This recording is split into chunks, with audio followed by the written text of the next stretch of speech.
ভোরের আলো ফোটার আগেই মানিকগঞ্জের কৃষকরা চলে এসেছে মাঠে কাজ করতে।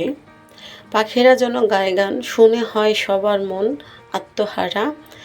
এই কাঁপুনি ঠান্ডার ভিতরে, ঘন কুয়াশার ভিতরে মানিকগঞ্জের কৃষকরা চলে এসেছে মাঠে কাজ করতে।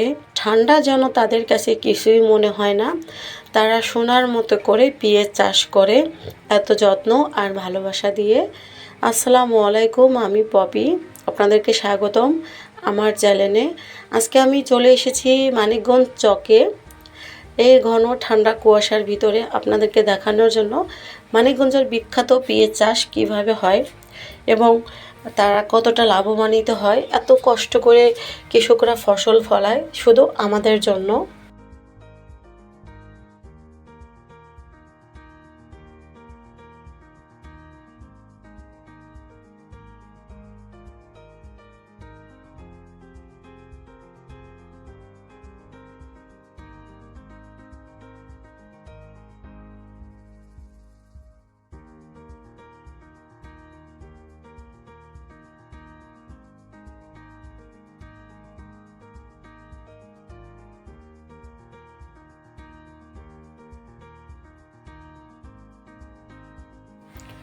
শিশির ভেজানো এই প্রকৃতির সৌন্দর্য দেখে মনটা হয়ে গেল আত্মহারা।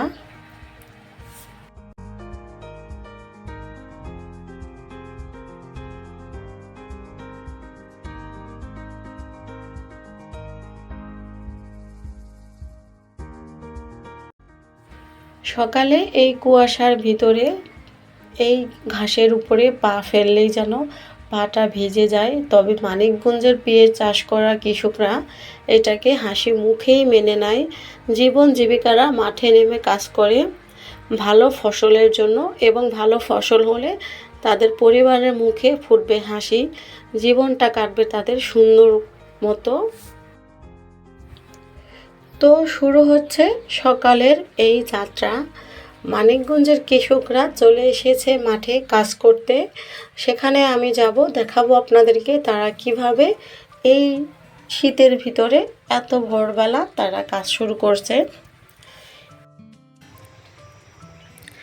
এই কাঁপুনি ঠান্ডার ভিতরে কিন্তু মানিকগঞ্জের মানুষ, কৃষক যারা কৃষিকাজ করে তারা কিন্তু ঠান্ডাকে ঠান্ডা মনে করে না। তারা মাঠে নেমে কাজ করে এই ঠান্ডার ভিতরে। কিন্তু দেখেন জমিতে পানি দিচ্ছে, পেঁয়াজ ক্ষেতের ভিতরে পানি দিচ্ছে। একবার চিন্তা করে দেখুন, এই কৃষকরা যদি কষ্ট করে ফসল না ফলায় তাহলে যারা ঢাকা শহরে চাকরি করে, বড় বড় বিল্ডিংয়ে থাকে, তারা কিভাবে কিনে খেত। এই কাঁপুনি ঠান্ডার ভিতরে এত ভোরবেলা কিন্তু পেঁয়াজ খেতে এসে কৃষক পানি দিচ্ছে। এই ঠান্ডার ভিতরে পানি দেওয়া কিন্তু অনেক বড় একটা ব্যাপার। অনেক লোক চলে এসেছে কাজ করতে এই ঠান্ডার ভিতরে। তারা যেন ঠান্ডায় মনে করতেছে না, আনন্দের সাথে তারা কাজ করতে আসছে। কিছু লোক নিজেদের খেতে কাজ করতেছে, নিজেদের ফসল ফলাইতেছে, আর কিছু এসেছে অন্যের কাজ করার জন্য।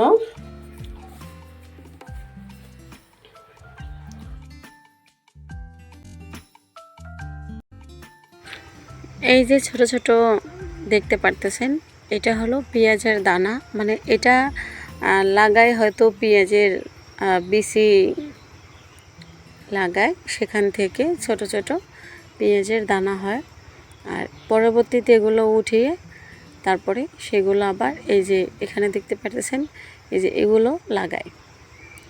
তো ওই ছোটোগুলা লাগানোর পরে কিন্তু এই যে এটা হলো বড় হয়, আর যখন বড় হয় তখন কিন্তু এটার ভিতরে ফুল আসে, এবং এখান থেকে কিন্তু আমরা পেঁয়াজের যে ফুলটা পাই, যেটাকে আমরা পেঁয়াজের কালিয়াও অনেকে বলে থাকি, অনেকে পেঁয়াজের হাই বলে থাকে। তো এখান থেকে এটাও পাওয়া যায়। আর তারপরে কিন্তু এখানে পেঁয়াজটা যখন চলে যায় কয়েক মাস, তারপরে এখানে পেঁয়াজটা বড় হয়।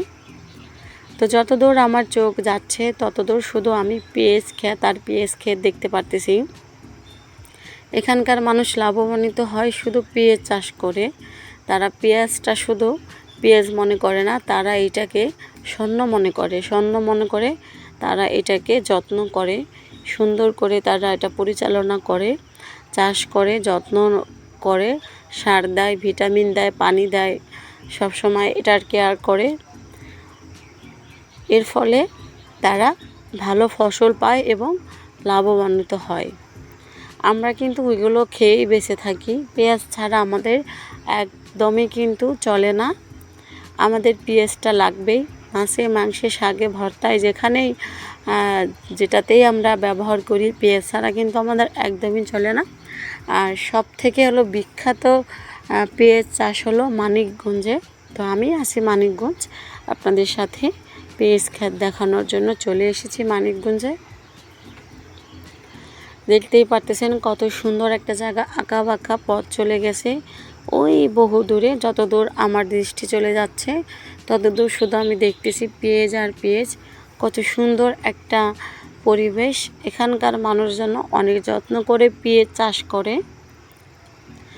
বেশ ভালোবেসে কিন্তু তারা পেঁয়াজ চাষ করে। দেখেই কিন্তু ভীষণই ভালো লাগতেছে, আশা করি আপনাদেরও ভালো লাগবে।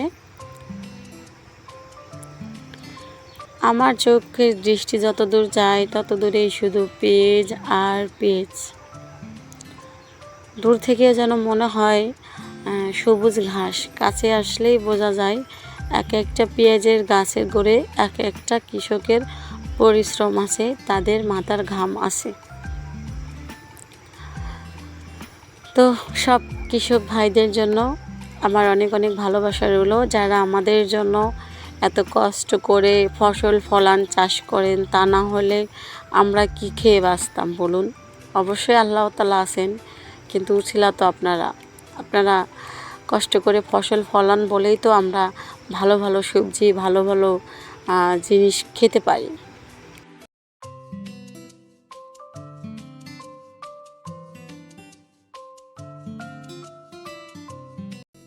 তো সবাই অনেক অনেক ভালো থাকবেন। আর ভিডিওটা ভালো লাগলে লাইক করে দিবেন, কমেন্টে অবশ্যই আমাকে জানাবেন আপনাদের মতামত।